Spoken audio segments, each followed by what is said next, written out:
The Safe Schools Project is proud to present Inclusive Education, a student-led virtual training for middle school and high school staff, designed to help you create more inclusive environments for LGBTQIA+ students. This training was created by the 2019-2020 Queer and Trans Youth Council of Santa Cruz County. Our council members worked throughout the year to create this training for staff, and by popular demand, it is now adapted for online learning. PDF handouts, as well as terminology and laws covered in this presentation, will also be available. We thank you for taking the time to learn how your school staff can support your students who identify in the LGBTQIA+ community. Hi, my name is Brooklyn Winters. I use she, her, and I identify as lesbian. Hi, my name is Jaden, and I use he, him pronouns. I'm Matthew Dominicali. I use he, him pronouns. Thank you all for sparing some time. We're here to give a workshop on queerness and your responsibilities as educators and staff members. So welcome to Inclusive Education. In this presentation, we're going to cover terminology, the importance of queerness, laws and your responsibility to uphold them, students' rights, and what you should do in certain situations. The purpose of our presentation is to make students feel safer in school settings. There will be handouts at the end with resources and the information presented, and an activity at the end. Feel free to leave questions and feedback in our question box. So for terminology, the definition of sex, as defined by Merriam-Webster, is a label that refers to your chromosomes, hormones, and external and internal genitalia. The definition of gender identity is a person's sense of being male, female, some combination of male and female, or neither male nor female. And a note on gender identity is that it might not match your sex assigned at birth. Gender expression is the way someone expresses their gender identity. For example, how they dress. Cisgender means someone whose gender identity aligns with the biological sex assigned to them at birth. Transgender is someone whose gender identity differs from the biological sex assigned to them at birth.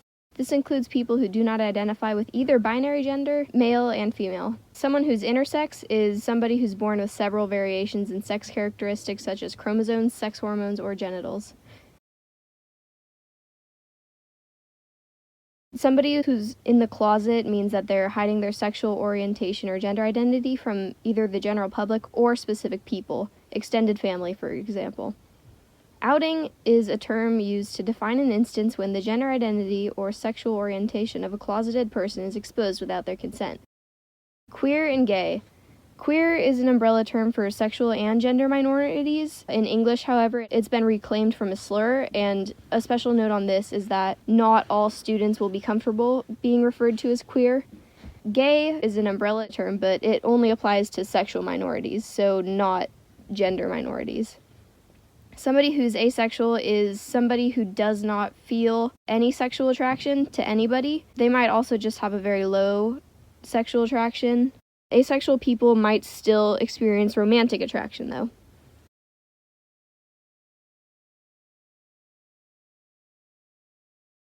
Some people see their queerness as an important part of themselves, while others do not. I'd like you to look at these two pictures and try to guess which one has more queer people in it. The answer is that we don't know. It could be either. Some people go all out, like me. I go all out in rainbows and pride flags and everything, but some people just like to be themselves, and loud displays of pride aren't really a part of them. Laws and your responsibility. This section of the presentation is the laws that your school and you as a teacher have to obey. So this law helps protect California public school students from bullying and discrimination in individuals with a minority status by enforcing teachers and administration who notice the bullying to intervene, and by implementing a process to receive and investigate complaints. For you as a teacher, this is important. The schools must have a process to receive complaints, and if a student comes to you with a complaint that they are being bullied, you are legally required to do something about the bullying. This is really important for students so that they feel like they are being supported. And then there's the Healthy Youth Act. This ensures grades 7 through 12 receive LGBT inclusive and comprehensive sex education in California public schools. So this means that health teachers who teach grades 7 through 12 are required to teach sex education that all students will be able to use. This is very important because many LGBTQ plus students are not given the proper information to be safe from sexually transmitted diseases and unwanted pregnancies. And most students do not even know the reproductive anatomy for male, female, and intersex folks. Many schools only focus on abstinence and heteronormative sex educations. The School Success and Opportunity Act. This requires California public schools to allow any student K through 12 to participate in class activities, sports teams, and use facilities that align with their gender identity. So this means that the school and all the teachers teaching kindergarten through 12 must allow students to participate in class just like any other student and use any facility that matches their gender identity, along with sports teams like football, soccer, volleyball, etc. Even if a student does not take up the chance, it is still very important that they are given an equal opportunity as the rest of the students. There's the FAIR Act. California public schools must include fair, accurate, inclusive, and respectful contributions of LGBT people in educational textbooks and history curriculum grades K through 12. For teachers, this means that when educating on different topics in your curriculum, you must also include LGBT people who contributed to important aspects of history, such as economical and social, and also LGBT history without being disrespectful. This is important to students because many people do not know that LGBT people have made a difference, and this can be very important for youth who are also LGBT to see that they can also make a difference and that cisgender heterosexual people are not the only ones who have made a mark in our history. And then there's the Student Safety and Violence Prevention Act. This protects students K through college and employees from harassment and discrimination based on their actual or perceived sexual orientation and gender identity in California. Student safety on campus should be a priority, and it's not only important for students who are LGBT, but also teachers. And then there's the Title IX of the Education Amendment of 1972. This states that all people in the U.S. must have equal access and participation to education and all school activities, including sports, regardless of gender, without discrimination for educational programs and activities receiving federal funding. This law was made to protect women originally in schools, but it is now applied to a diverse variety of genders. So now we're moving into students' rights. This is about the rights that LGBT plus students have on school campus that cannot be taken away from them at all.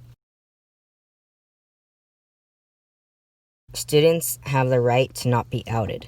So they have the constitutional right to privacy, which includes sexual orientation and gender identity and expression. This means you cannot tell anyone, including their parents, about a student's sexuality and gender identity without their consent. This is important because the student may not be out at home or even at school, and it might not be safe for this student to be out, or they might just not be ready to come out yet, and that is 100% okay. The right to be openly LGBT and discuss LGBT issues at school. So students have the right to openly express themselves on campus and have the right to discuss LGBT issues and topics without getting in trouble. Students are allowed to express their queerness at school and talk about LGBT issues in the community or in general without being told they shouldn't be or getting in trouble. So you as a teacher cannot tell them to hide that they are LGBT, and you cannot prohibit them from talking about it. The right to non-bias education. Public schools cannot provide activities that promote or reflect bias or discrimination against gender, gender identity, and gender expression, and sexual orientation. This means that teachers and schools cannot have activities that have the message that being LGBT is wrong. And then there is the right to a GSA, QSA, or SAGA. Public schools must allow a GSA to meet and treat it like any other non-curriculum school group. So for example, like a chess group or a math group, it has to be treated equally. A right to confidential medical appointments. This requires school officials to excuse a student from school to attend confidential medical appointments. A student might need medical attention that they don't want their parents to know about, as in it has to do with their reproductive health, or maybe they're in the closet and are getting hormone replacement therapy. The schools are not allowed to tell their parents and have to excuse it so that their parents don't find out about it. What you should do.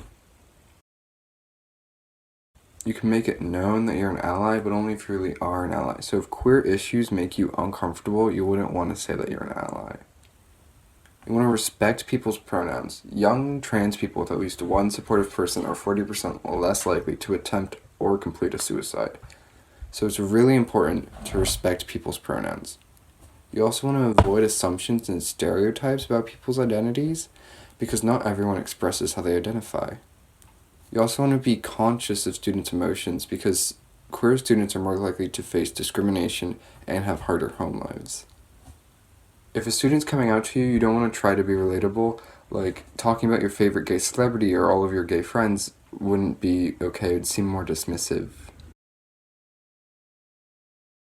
You can help students who are transitioning by helping them to get rid of folders and textbooks with their dead name on it, and that could be a really good first step in helping them transition. Know that sexuality and gender identity may not be integral to everyone's personalities. For some people, it's a really big part of themselves, and for other people, it's just another part of themselves.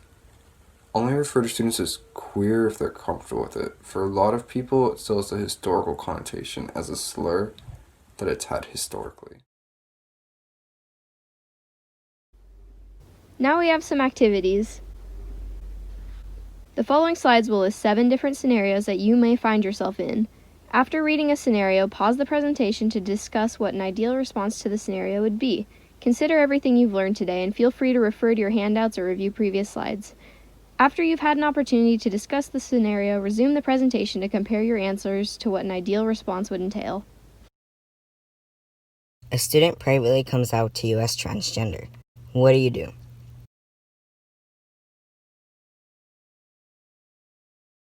So if a student comes out to you as transgender, you should use the pronouns and name that they asked you to.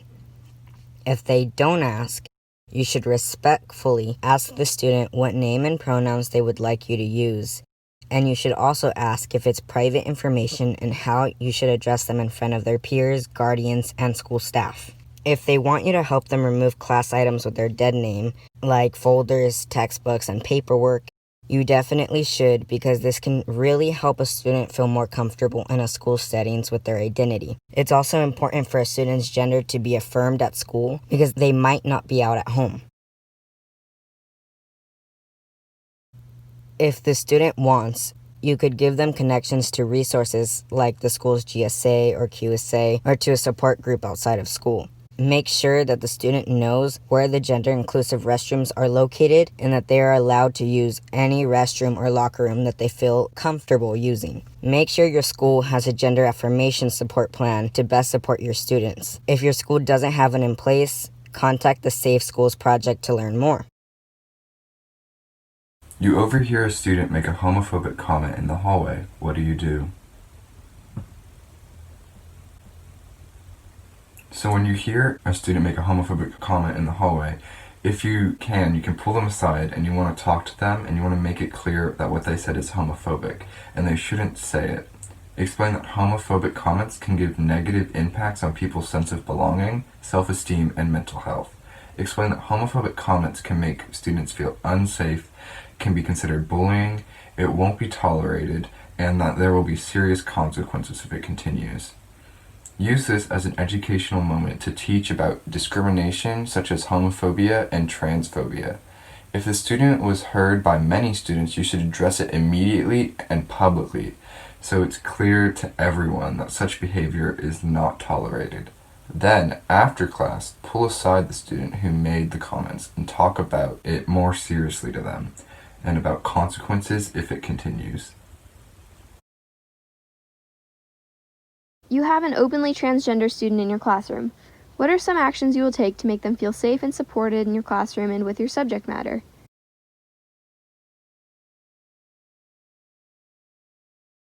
In order to ensure that you provide an inclusive educational experience, if you're an ally, make it known that your class is a safe space for LGBT+ students by explicitly stating so often, in addition to using visuals such as safe space posters.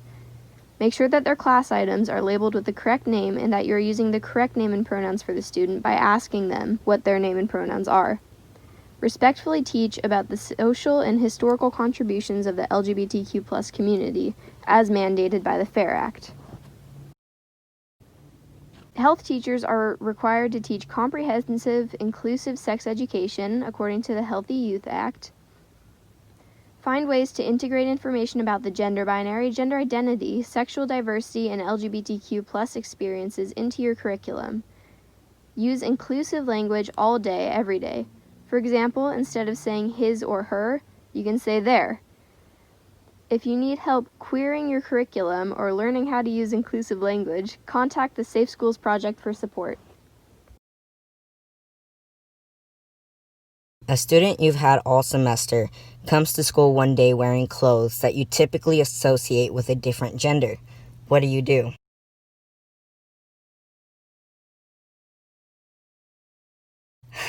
Trick question. Just compliment their outfit.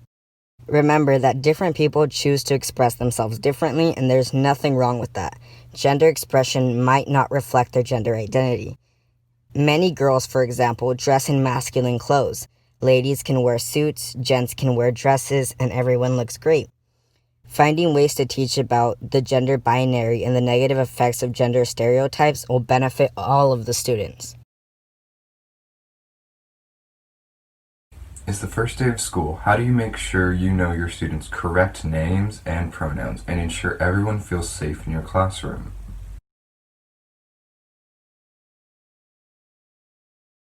You can make flyers or handouts to give to students to ask them their names and pronouns. You can go around the room asking each student to give their name and pronouns, and you should explain why names and pronouns are so important. You can make it known that you're an ally and that your classroom is a safe space for LGBTQ students. You can do this publicly or by putting up a little rainbow flag or one of the little safe face stickers. Ask students to come up with some community agreements. What makes them feel safe and what their ideal classroom looks like. Write these agreements down or on a poster in class so all students can see it, and then you can have all students sign it. A student confides in you that other students have been using anti-LGBT slurs against them. How do you respond? In this situation, you're legally required to take action according to Seth's Law and the Student Safety and Violence Prevention Act. Some things you can do are ask the student how they would like you to help and consider their input. Follow school protocol for bullying-related incidents. Ultimately, make sure the student feels safe and has someone to talk to about the incidents. You can either allow them to confide in you, or you can point them towards staff, such as the counselors, that are trained to deal with it. So you find out one of your students is using they, them pronouns with their friends, but they have not asked you to do so yet. What do you do? You shouldn't do anything. You should just let the student come out to you when they feel ready and comfortable enough to tell you. Some people might want you to ask them if they feel uncomfortable coming to you in private, but others might want to wait to tell you personally. If you know the student well, you could ask them privately if they prefer you use they, them pronouns and if they need any help with anything. You cannot out a student as LGBTQ to anyone. Don't bring up a student's gender identity or sexual orientation in a social conversation or with other staff members unless you are positive that that student has told those people already. We hope you found our training empowering and useful. Educators and school staff like you make a huge difference in the lives of our LGBTQAI+ students. Thank you for your time.